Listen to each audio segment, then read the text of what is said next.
I am Dr. Nanda Rajaneesh. I practice laparoscopic surgery and oncosurgery in Apollo Spectra and Sacra World Hospital.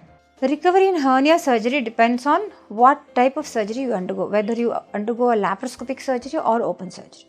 So what exactly is done in a hernia is, wherever there is a hernia gap, that is the gap is closed primarily, and then we place a mesh to reinforce that gap that had become weakened, and the muscles around also would have been weak and they are being reinforced with a mesh.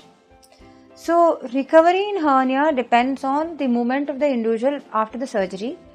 So what is most important is, if you do a laparoscopic surgery, it is very well known fact that within a day patient is moving and he will recover fast.